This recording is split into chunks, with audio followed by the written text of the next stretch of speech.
அஸ்ஸலாமு அலைக்கும். எல்லாரும் நல்லா இருக்கீங்கன்னு நினைக்கிறேன். இந்த வீடியோவில் நல்ல சாஃப்டாக சாக்லேட் ஸ்பாஞ்ச் கேக் எப்படி பண்ணுறதுன்னு பார்க்கலாம். இதுக்கு நம்ம ஃபஸ்ட்டு ட்ரை இன்க்ரீடியன்ஸ் ரெடி பண்ணி எடுத்துக்கலாம். Maida 50 grams, 50 gram maida, cocoa powder 16 grams, 16 gram cocoa powder, baking powder 2 grams, 2 gram baking powder. இப்போ இதை எல்லாத்தையும் சேர்த்து நல்லா அரிச்சிட்டு நல்லா மிக்ஸ் பண்ணி எடுத்து வச்சிடலாம். ட்ரை இன்க்ரீடியன்ஸ் அரிக்கிறதும் மிக்ஸ் பண்ணி எடுத்து வைக்கிறதும் ரொம்ப இம்பார்ட்டண்ட்டான ஸ்டெப். இதை ஸ்கிப் பண்ணிடக்கூடாது. நம்ம கொக்கோ பவுடர் ஆட் பண்ணுறனால அதில் கொஞ்சம் கட்டி கட்டியாக இருக்கும். அதை நம்ம கையை வச்சு உடச்சி விட்டுட்டோம்னா ஈஸியாக அரிச்சு எடுத்துடலாம். இப்போ இதை எல்லாத்தையும் சேர்த்து நல்லா கலந்து எடுத்துக்கலாம். அடுத்து நான் ஒரு பவுலில் 2 முட்டை எடுத்திருக்கேன். இது கூடவே 5 ml வெனிலா எசன்ஸும் ஒரு 2-3 ட்ராப்ஸ் சாக்லேட் எசன்ஸும் ஆட் பண்ணிக்கிட்டேன். முட்டை பீட் பண்ண ஸ்டார்ட் பண்ணும்போது நான் வீடியோ கிளிப்பை எடுக்க மறந்துட்டேன். 75 கிராம்ஸ் சுகர் ஆட் பண்ணி ஸ்லோ ஸ்பீட்லேருந்து ஸ்டார்ட் பண்ணி நம்ம பீட் பண்ண ஆரம்பிச்சிடலாம். ஸ்பீட் கிராஜுவலாக கொஞ்சம் கொஞ்சமாக இன்க்ரீஸ் பண்ணணும். ஸ்லோ, மீடியம், அப்புறமா ஃபாஸ்ட்டில். டேரெக்டாக எடுத்த உடனே ஸ்பீடாக அடிச்சிட்டோம்னா முட்டை சரியாக பொங்கி வராது. அதே மாதிரி நம்ம முட்டை அடிக்க ஸ்டார்ட் பண்ணும்போது சுகரையும் கொஞ்சம் கொஞ்சமாக ஆட் பண்ணி பீட் பண்ணணும். எடுத்த உடனே எல்லாத்தையும் கொட்டிடக்கூடாது. அதுவும் முட்டை பொங்கி வராமல் இருக்கிறதுக்கு காரணமாக இருக்கும்.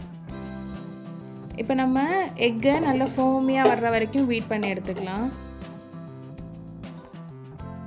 நம்ம முட்டையை நல்லா ஃபோமியாக பீட் பண்ணி எடுத்துட்டு பவுலில் சைடில் இருக்கிறதெல்லாம் ஸ்க்ரேப் பண்ணி சென்டரில் ஆட் பண்ணிவிட்டு நம்ம அரைச்சி வச்சுருக்க ட்ரை இன்க்ரீடியன்ஸ் இதில் ஆட் பண்ணிக்கலாம்.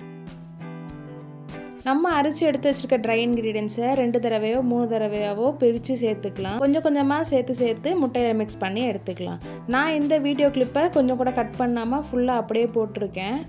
இதுக்கு முன்னாடி நான் அப்லோட் பண்ண வீடியோஸில் எல்லாம் கொஞ்சம் ஸ்பீட் வச்சு காட்டியிருப்பேன். இதில் நேச்சுரல் ஸ்பீட்லேயே அப்படியே காட்டியிருக்கேன். அப்போ புதுசாக கேக் செய்கிறவங்களுக்கு எந்த மாதிரி மிக்ஸ் பண்ணணும்னு தெரியும் இல்லையா, அதனால கொஞ்சம் கூட கிளிப்பை கட் பண்ணாமல் ஃபுல்லாகவே அப்படியே ஆட் பண்ணியிருக்கேன். உங்களுக்கு எப்படி மிக்ஸ் பண்ணணும்னு தெரியும்னா நீங்கள் இந்த பார்ட்டை ஸ்கிப் பண்ணிவிட்டு நெக்ஸ்ட் பார்ட்டுக்கு போய்க்கோங்க. நம்ம சேனலில் ஆல்ரெடி வெனிலா ஸ்பஞ்ச் கேக் எப்படி பண்ணணும்னு வீடியோ போட்டிருக்கோம். பார்க்காதவங்க பாருங்கள், டிஸ்கிரிப்ஷனில் லிங்க் கொடுக்குறேன்.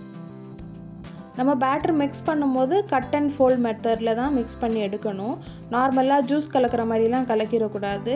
நம்ம பொங்கி வந்த பேட்டர் அப்படியே அமுங்கி போயிடும். இப்போ நம்ம கொஞ்சம் கொஞ்சமாக ட்ரை இன்க்ரீடியன்ஸ் சேர்க்கும்போது பேட்டர் கொஞ்சம் திக்காகிற மாதிரி இருக்கும். இந்த டைமில் நான் ஒரு கப்பில் 30 ml மில்க், 30 ml ஆயில் எடுத்து வச்சுருக்கேன். அதிலிருந்து பாதி ஊற்றி நல்லா கலந்து எடுத்துக்கிறேன். நம்ம பாலும் மில்க்கும் ஊற்றும் போது அது பவுலோட அடி பக்கத்தில் போயிடும். அப்போ அடியிலேருந்து நல்ல ஸ்பேச்சுலாக விட்டு மேலே எடுத்து மிக்ஸ் பண்ணி விடணும். இப்போது நம்மள்கிட்ட மீதி இருக்க ட்ரை இன்க்ரீடியன்ஸ் எல்லாத்தையுமே சேர்த்து நல்லா மிக்ஸ் பண்ணி எடுத்துக்கலாம்.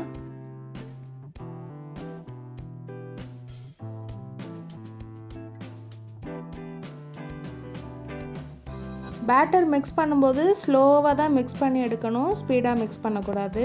சில பேர் ட்ரை இன்க்ரீடியன்ஸில் பேக்கிங் சோடா ஆட் பண்ணுவாங்க. நான் ஆட் பண்ணல. பேக்கிங் பவுடரில் பண்ணுற ஸ்பஞ்சே எனக்கு சாஃப்டாக தான் இருக்கும். இப்போது பவுலோட ஓரங்களில் சரியாக கலக்காமல் இருக்கிற பேட்டர்லாம் ஸ்க்ரேப் பண்ணி எடுத்து மொத்தமாக நல்லா மிக்ஸ் பண்ணி எடுத்துக்கலாம். நம்ம ஆல்ரெடி பாலும் எண்ணெயும் கொஞ்சம் ஊற்றினோம் இல்லையா, அதில் இருக்க மீதியும் சேர்த்து இப்போ ஆட் பண்ணி மொத்தமாக கலந்து எடுத்துக்கலாம். நம்ம செய்கிற கேக்கு நல்லா சாஃப்டாக ஸ்மூத்தாக நம்ம எதிர்பார்க்குற டெக்ஸ்சரில் வரணுன்னா பொறுமை ரொம்ப அவசியம். அவசரப்பட்டோன்னா கேக் சரியாக வராது. நம்மளோட சாக்லேட் ஸ்பஞ்ச் கேக்குக்கான பேட்டர் ரெடியாக இருக்குது. இதை நம்ம இப்போ டின்னில் மாற்றிடலாம். நான் ஒரு 6 inch ரவுண்டு டின்னில் பட்டர் பேப்பர் போட்டு எடுத்துக்கிட்டேன். இப்போ நம்ம ரெடி பண்ண பேட்டரை அதில் மாற்றிட்டு 170 டிகிரி செல்சியஸில் 25 to 30 minutes பேக் பண்ணி எடுத்துடலாம். கேக் சூப்பராக ரெடியாகி வந்துடும். ஒவ்வொரு அவனையும் ஓடிஜியும் பொறுத்து டெம்பரேச்சர் அண்ட் டைம் மாறுபடும். என்கிட்ட இருக்கிறது அகேரோவோட 40 liters ஓடிஜி. இப்போ நம்ம ஏர் பபிள் ரிலீஸ் பண்ணிவிட்டு ஓடிஜியில் பேக் பண்ணி எடுத்துக்கலாம். கேக்கு நல்லா பேக் ஆகி வந்துருச்சு. ஒரு ஸ்க்யூவர் எடுத்து உள்ளே விட்டு பார்த்தோன்னா ஒட்டாமல் வந்ததுன்னா கேக் ரெடின்னு அர்த்தம். இது ஆறுனக்கப்புறம் நம்ம சைட்லலாம் ரிலீஸ் பண்ணி விட்டுட்டு கேக்கை வெளியே எடுத்துடலாம்.